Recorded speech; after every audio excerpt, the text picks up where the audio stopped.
আপনি যখন কোনো দুর্নীতিবাদের সন্তান যদি হন, চাইলেই তো আর আপনি বাপ বদলাই ফেলতে পারবেন না। কারণ আমার জন্ম হয়েছে আমার বাবা দুর্নীতিবাদ। দিচ্ছি কোথায় কত দুর্নীতি হয়েছে সেই কথাটা তাকে এখানে স্পষ্ট বলতে হবে, যার জবাব আমি দেব। কারণ একটা কথা আমি এখানে স্পষ্ট বলতে চাই, ওয়ার্ল্ড ব্যাংক তো পদ্মা সেতু নিয়ে দুর্নীতির অভিযোগ এনেছিল, সেখানে কি কোনো দুর্নীতি হয়েছিল? দুর্নীতি হয়নি। দুর্নীতি হচ্ছে বাংলাদেশে। দুর্নীতি যদি সত্যি হতো তো এত অল্প সময়ের মধ্যে এইসব প্রজেক্টের কাজ কি শেষ হতো? কোথায় কত দুর্নীতি হয়েছে সেই কথাটা তাকে এখানে স্পষ্ট বলতে হবে। দুর্নীতির হিসাব আবার ব্যারিস্টার সুমনের কাছে থাকবে না, এটা তো হতে পারে না। ব্যারিস্টার সুমন এবার এমন এক ব্যক্তির মুখোমুখি হচ্ছে যেটা ইতিহাসের পাতায় লেখা থাকবে। চলুন প্রধানমন্ত্রী শেখ হাসিনা কিভাবে দুর্নীতির হিসাব ছিলেন এবং দুর্নীতিবাজদেরকে নিয়ে ব্যারিস্টার সুমন কি বললেন এবং ব্যারিস্টার সুমন কীরকম মানবতার মানুষ সেটাও আজকের এই ভিডিওতে দেখতে পারবেন। বিশেষ করে দুর্নীতির বিষয়টা আজকে সংসদে যেভাবে তুলে ধরেছেন সেটা শুনলে পুরোটাই অবাক হয়ে যাবেন। চলুন ব্যারিস্টার সুমন এবং প্রধানমন্ত্রী শেখ হাসিনার মুখোমুখি সে বক্তব্য শোনার আগে ব্যারিস্টার সুমন তার চা বাগানের মানুষের জন্য, যারা ব্যারিস্টার সুমনকে ভালোবেসে তার জনসভায় উপস্থিত হয়েছিল, সেই সমস্ত মানুষদের জন্য ব্যারিস্টার সুমন এবার ৭৬,০০০ টাকা তাদেরকে দিয়েছিলেন এবং তাদেরকে উদ্দেশ্য করে যে কথাগুলো বলছিলেন, চলুন আমরা একটু সেটা শুনে আসি। ভিডিওটা একটু লাইক দিয়ে দেবেন, বিশেষ করে ব্যারিস্টার সুমনকে যারা ভালোবাসেন, সত্যকে যারা ভালোবাসেন। চলুন ব্যারিস্টার সুমনের সে বক্তব্যটুকু একটু দেখে আসি, এরপরে মুখোমুখি প্রধানমন্ত্রী এবং সুমনের সংসদে যে বক্তব্য হয়েছিল সেটা আমরা দেখব। চা বাগানের শ্রমিকদেরকে নিয়ে যে কথাগুলো বলছিলেন সেগুলো একটু শুনে আসি।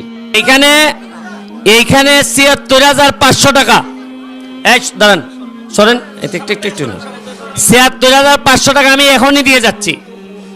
আর আপনারা যে আজকে আইছেন, আমারে তো সৃষ্টিকর্তা আমার নিজের ইনকাম আছে, টাকা দিয়েছে, আমি সম্পদ বানাইতাম না, আমি এই টাকা দিয়ে করবো কি?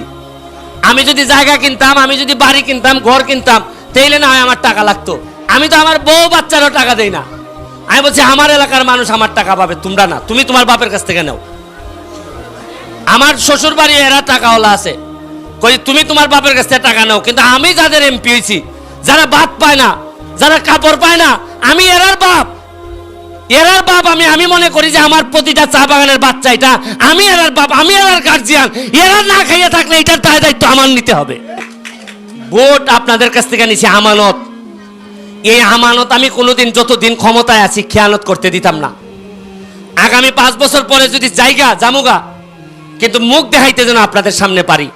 আমি এমপি যদি নাও থাকি, তাও যেন এই এলাকায় আসলে আপনারা আমারে বলেন যে আমাদের ভাইটা আইছে, ব্যারিস্টার সুমন আমাদের ভাই, এমপি না হইলে নাই, তাও আমাদের লুকাই, টুকু যেন আমি আপনাদের সামনে বলতে পারি। আপনাদের কাছে অনেক কৃতজ্ঞতা রইল যে আপনারা আমার জন্য এত শ্রম দিচ্ছেন।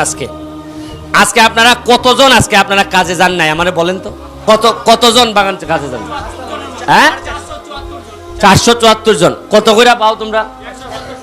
হ্যাঁ, 170 ৭৬,৫০০ টাকা তোমরা আজকে খরচ করছো আমার তলে। কত করছো? সবাই যদি 170 করে পাই তাতে কত হয়? কত হয়? হ্যাঁ, ৭৬,৫০০ টাকা আজকে আমার জন্য তোমরা জলে দিচ্ছ। আমি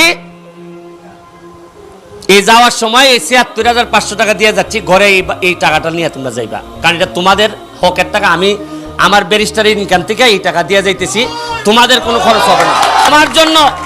আমার জন্য যদি তোমরা 5 টাকা খরচ করো, 5 টাকা খরচ করে কথা দিয়ে যাইতেছি, মরার আগে 25 টাকা না দিয়ে যেন আমারে সৃষ্টিকর্তা যেন আমার পৃথিবী থেকে না নেয়।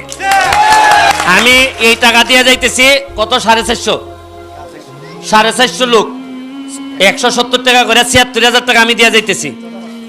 এই টাকাটা ভাগ করে সবাই নিয়ে যাইবা। এই ৭৬,০০০ টাকা ৭৬ পয়সা না দিয়ে আমার যদি আমাদের একটা স্কুল এবং একটা, এক সেকেন্ড আমি বলতেছি, শুনেন, বলতেছি, এক সেকেন্ড শুনেন। স্কুল দাঁড়ান, স্কুল, রাস্তা, এটা তো আমি এমপি করব। এটা আপনারা যদি আমার জন্য নাও থাকেন তাও আমি করে দেব। এটা আপনারা আসার জন্য করি নাই, এটা যে ভোট যে দিছেন যেটা, এটার জন্য স্কুল আর রাস্তা করে দেব। আর আপনারা যে আজকে আইছেন, আমারে তো সৃষ্টিকর্তা আমার নিজের ইনকাম আছে, টাকা দিয়েছে, আমি সম্পদ বানাইতাম না, আমি এই টাকা দিয়ে করবো কি? আমি যদি জায়গা কিনতাম, আমি যদি বাড়ি কিনতাম, ঘর কিনতাম, তাইলে না হয় আমার টাকা লাগতো। আমি তো আমার বউ বাচ্চারও টাকা দেই না। আমি বলছি আমার এলাকার মানুষ আমার টাকা পাবে, তোমরা না, তুমি তোমার বাপের কাছ থেকে নাও। কিন্তু আমি যাদের এমপি হয়েছি, যারা ভাত পায় না, যারা কাপড় পায় না, আমি এরার বাপ। আমি মনে করি যে আমার প্রতিটা চা বাগানের বাচ্চা এটা, আমি এরার বাপ, আমি এরার গার্জিয়ান। এরা না খাইয়ে থাকলে এটার দায়িত্ব আমার নিতে হবে। আর কথা বাড়াইলাম না স্কুলের আর আপনাদের রাস্তার বিষয়, দ্রুত গতিতে কাজ চলবে। পানির সংকট, এই পানির কি করলে তোমরা? টিউবওয়েল যে একটা, এই 8 নম্বর ইউনিয়নের টিউবওয়েলটা কই যাইব? ওই যে 10টা ঘর, হ্যাঁ, ই বাগানের তো পানি লাগবে, এটা কিতা করন? আচ্ছা তাহলে একটা কাজ করো, এই মিয়া, এই জায়গার মধ্যে যে ডিপ টিউবওয়েলটা হইব, ইটে কাটা, হ্যাঁ সাম্বা, আগামী কালকে এই জায়গার মধ্যে একটা ডিপ টিউবওয়েল বসবে। তোমরা পরশু দিনের ভিতরে আশা করি পানি খাইতে পারবে। এই আগামী 1 সপ্তাহের মধ্যে এই টিউবওয়েল এখানে আগামীকাল থেকে লোক আসবে, আইসা বসাইয়া পানি খাবা। আমি কিন্তু বাকি নেতা না যে বাকিতে দিমু গো, না গো, ওই তো না গো। আমি এই বাকির নেতা না, বাকি দিয়ে পাখি মারার লোক আমি না। নগদ চলবো, যা কইমো কইরা দিয়া যাইমো। এরপর দরকার হইলে আইতাম না বাকি জীবনে, আমি জীবনে আইতাম না। দরকার হইলে কথা যদি না রাখতে পারে আসতাম না। কেন? জীবনে এমপি না হইলে মানুষ বাঁচে না? এমপি না হইলে মানুষ সম্মানিত হয় না? চেয়ারম্যান মেম্বার না হইলে মানুষ সম্মানিত হয় না? হয়। ভগবান যারা সম্মানিত করে তারে কেউ টাইনা নামাইতে পারে না। আপনাদের জন্য তো আর হইল, কালকে এখানে একটা ডিপ টিউবওয়েল বসবে। আর হচ্ছে কি আপনারা কালকে সকালে, কালকে কি বার? শনিবার। তোমরা এদেরকে টাকা দিবা কোন সময়? এটা না, আজকের যে, হ্যাঁ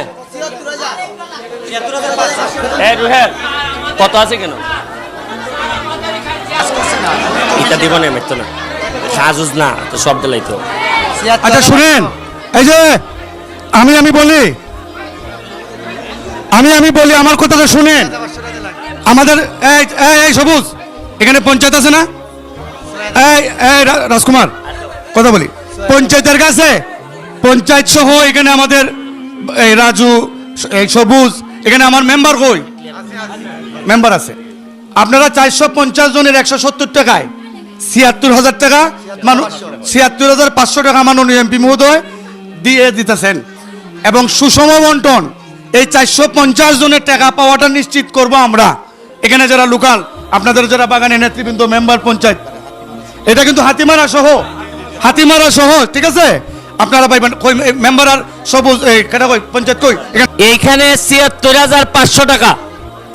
দাঁড়ান, সরেন, 76,500 টাকা আমি এখনই দিয়ে যাচ্ছি। আপনারা কেউ যেন বাকি না থাকে, এরা যেন বলতে না পারে না ব্যারিস্টার গেছে টাকা দিছে না, এটা কইব নি? এরা লোক ভালো আছে, সবাই সবার টাকা নিয়ে যাইবাই। আর আমার জন্য কিচ্ছু লাগবে না, শুধু আশীর্বাদ করবাই, যাতে সারা জীবন আমার মারে যেভাবে আমি খুশি রাখছি, আমার বোনদেরকে যেভাবে খুশি রাখছি, এমপি হিসাবে তোমাদেরকে যেন খুশি রাখি আমি বাকি জীবন চালাই যেতে পারি। এই আশীর্বাদটুকু আমি তোমাদের কাছে। ধরো। ব্যারিস্টার সুমন একটা আতঙ্কের নাম। ব্যারিস্টার সুমনকে নিয়ে এখন স্বয়ং আওয়ামী লীগও ভয় পাচ্ছে, যে আওয়ামী লীগ থেকেই ব্যারিস্টার সুমন নমিনেশন চেয়েছিল। ব্যারিস্টার সুমন এমন কোনো অপরাধের বিরুদ্ধে অবস্থান করেনি যখন তিনি সংসদ সদস্য ছিল না সেই অবস্থায়। আর এইবার তো তিনি পাওয়ার পেয়েছেন, সুতরাং এবার তিনি প্রধানমন্ত্রী সহ কাউকেই কিন্তু ছাড় দেবে না। দুর্নীতি যেখানে হবে ব্যারিস্টার সুমন সেখানে উপস্থিত হবেই। ব্যারিস্টার সুমনের কাছে সমস্ত ধরনের রিপোর্ট রয়েছে কোথায় কি দুর্নীতি হচ্ছে। ব্যারিস্টার সুমনের পাওয়ার, আমরা আশা করি ব্যারিস্টার সুমন তিনি যেভাবে সত্যের পক্ষে কাজ করে যাচ্ছেন বা সত্য নিয়ে কাজ করে যাচ্ছেন, দেশের উন্নতির জন্য তিনি যেভাবে কাজ করে যাচ্ছেন, আগামী কয়েক বছরের ভিতরে ব্যারিস্টার সুমনের জনপ্রিয়তা আকাশচুম্বী হয়ে যাবে। ব্যারিস্টার সুমনকে যারা ভালোবাসেন তারা কমেন্ট সেকশনে লিখে যাবেন। ভালো থাকবেন সবাই। আসসালামু আলাইকুম ওয়া রাহমাতুল্লাহ।